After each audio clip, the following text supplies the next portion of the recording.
నమస్తే, welcome to reflection news. నేను శర్మ. అంటే అంటే హోటళ్ళకు పోయి తినాలి అనుకున్నటువంటి హోటల్ ప్రియులారా,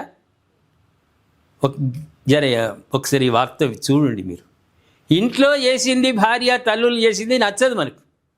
వంకలు పెడతాం, 36 వంకలు పెడతాం మనం. కానీ హోటల్లో వాడు ముక్కు తుడిచినా, నిన్న మొన్నటి ఆయిల్ వాడినా, మటన్ చికెన్ ఆర్డర్ ఇచ్చేటోళ్ళు ఏది వాడినరు, అది మటనా లేకుంటే బీఫా ఏది తెలియదు. చేయాలి లాగిచ్చి వాడు వేసే కెమికల్ యాడ్ చేస్తాడు దాంట్లో. మొన్నటి ఫుడ్ అయినా సరే కెమికల్ యాడ్ చేసి ఒకసారి స్టవ్ మీద ఇట్లా అని ఇస్తే లొట్టలు వేసుకుంటూ తింటాం. అది మంచిదా శరీరానికి? ప్రేక్షకులారా, మంచిదా? అది దయచేసి బయట ఫుడ్ అవాయిడ్ చేద్దాం. మన ఇంట్లో మన కడప లోపట ఉన్న ఫుడ్డు ఆస్వాదిద్దాం, తిందాం, ఆరోగ్యంగా ఉందాం. ఇప్పుడు ఏమవుతుంది, మటన్ ఆర్డర్ ఇచ్చిన వాళ్ళు మటన్ ఇస్తలేరట, ఎద్దు ఆవుకు సంబంధించినటువంటి కూర ఇస్తున్నారు. దీని మీద ఫుడ్ సేఫ్టీ అధికారులు, పోలీసులు సంయుక్తంగా దాడులు చేసి దొరకబట్టారు. సరే, ఆ హోటళ్ళ మీద ఎంతవరకు చర్యలు తీసుకుంటారు? వాడెనక ఎవడైనా పొలిటికల్ వాడు ఉన్నాడు అంటే మళ్ళీ 2 రోజులు బంద్ చేస్తాడు, 3వ రోజు మళ్ళీ స్టార్ట్ చేస్తాడు, మళ్ళీ గవే పెడతారు. ఎందుకంటే రాజకీయం ఎక్కువ ఇక్కడ. రాజకీయాలు మన ప్రాంతాల్లో, మన తెలంగాణలో ఎక్కువ. నేను ఆ మంత్రికి బావమరిదిని లేకుంటే బావోను ఇట్లా చెప్తాడు, 2 రోజులు వాడు బంద్ చేస్తాడు షాపు, మళ్ళీ 3వ రోజు నుంచి మళ్ళీ రిబ్బన్ కట్ చేసి కొబ్బరికాయలు కొట్టి గుమ్మడికాయలు కొట్టి మళ్ళీ అదే దరిద్రమైనటువంటి ఫుడ్డే పెడతాడు. దయచేసి బయట ఫుడ్ తినే ప్రయత్నం చేయకండి ప్రేక్షకులారా.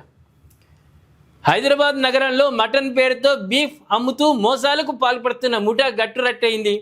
నగరంలోని పలు హోటళ్లకు కల్తీ మాంసాన్ని సరఫరా చేస్తున్న 2 వ్యక్తులను సెంట్రల్ క్రైమ్ స్టేషన్ సిసిఎస్ మరియు Hyderabad food adulteration service lines హెచ్పాస్ట్ టీం సంయుక్తంగా అరెస్టు చేసే వారి నుంచి సుమారు 50 కిలోల కల్తీ మాంసాన్ని స్వాధీనం చేసుకున్నారు. విశ్వసనీయ సమాచారం మేరకు అధికారులు జూలై 1న ఈ ఆపరేషన్ నిర్వహించారు. ఉస్మాన్ మీట్ షాప్ యజమాని మహమ్మద్ ఉస్మాన్, ప్రేక్షకులారా, ఆ బీఫ్లో ఎవరు అమ్ముతారు? ఎవరికి ఇష్టం అది? ఆ హోటల్ పేరు ఏంది చెప్తా, వాడు యజమానులు వీళ్ళు. మహమ్మద్ ఉస్మాన్ ఆయన్ బీఫ్ షాప్లో పనిచేసే మహమ్మద్ జహంగీర్ పాషాలుగా నిందితులను గుర్తించారు. 20 రూపాయలకే బిర్యానీ, 30 రూపాయలకే బిర్యానీ అని అమ్ముతున్నారు. స్టేషన్లో, సికింద్రాబాద్ స్టేషన్లో 20 రూపాయలకు 30 రూపాయలకు బిర్యానీ అమ్ముతున్నాడు. అది ఎటువంటి బిర్యానీ? ఎగబడతాం మనం, తక్కువకు వస్తుంది. ఎప్పుడు కూడా తక్కువకు వచ్చింది నమ్మద్దు.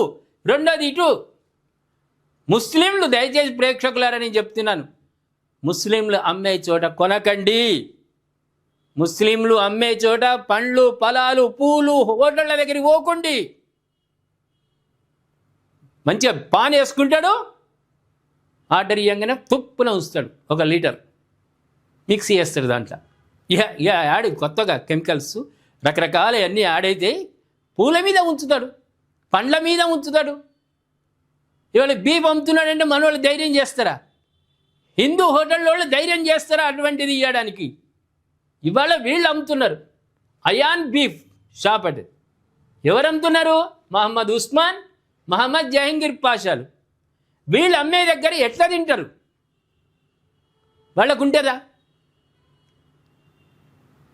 పూల మీద అమ్మినవి దేవునికి తీసుకుపోయి ఇస్తాం, పండ్ల మీద అమ్మినవి దేవునికి తీసుకుపోయి ఇస్తాం. మనం వాళ్ళు ఉంచింది లొట్టలు వేసుకుంటూ తింటాం. ఏం కావాలి మన శరీరాలు? మిషన్ ఇదేమన్నా? దేవుడిచ్చిన శరీరాన్ని కాపాడుకోవాలి తప్ప ఈ అడ్డమైన వాటికి, అడ్డమైన హోటళ్ళల్లో తిని నాశనం చేసుకునేది కదా. ఎంగిల్ కూడేయా, చంటి పిల్ల తిన్న మిగిలిన అన్నం తినలేమే, తల్లిదండ్రులు తినరే ఒక్కొక్కసారి. ప్రేక్షకులారా, మన పిల్లలు, మన చంటి పిల్లలు సగం తిని పడేస్తే అది తినలేమే ఒక్కొక్కసారి. వాడు ఉంచిన ఎట్లా దేవునికి తెలుస్తాయి? వాళ్ళు ఉంచినటువంటి దేవునికి ఎట్లా ఇస్తాము? అందుకే అందరికి కూడా అవేర్నెస్ రావాలి. ముస్లింలు అమ్మే చోట ఏ వస్తువు హిందువులు కొనొద్దు. అందులో దేవునికి సంబంధించిన పండ్లు, ఫలాలు, పువ్వులు హోటళ్ళకు కూడా పోవద్దు.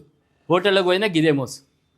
దయచేసి ప్రేక్షకులారా, ఈ బీఫ్ అమ్మేటువంటి వీళ్ళ గురించి మహమ్మద్ ఉస్మాన్, మహమ్మద్ జహంగీర్ పాషాలు ఇవాళ ఇది చేస్తున్నారు. ఇంకేం అమ్ముతారో, ఇంకేం చేస్తారో. హిందువులు, నా పిలుపు ఒకటే రిఫ్లెక్షన్ తరఫున, ముస్లింలు ఏది అమ్మినా కూడా అక్కడ కొనద్దు. హిందువులు అమ్మిన దగ్గర రూపాయి ఎక్కువ పెడదాం, నష్టమేమున్నది?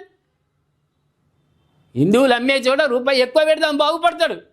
అక్కడ కొందామనే పిలుపుకు మీరు స్పందిస్తారా? ఏ విధమైన స్పందన మీకుంది? ఏ విధంగా మీరు స్పందిస్తారో దయచేసి కామెంట్ రూపంలో తెలియజేయండి. సబ్స్క్రైబ్ చేసుకోండి, షేర్ చేయండి.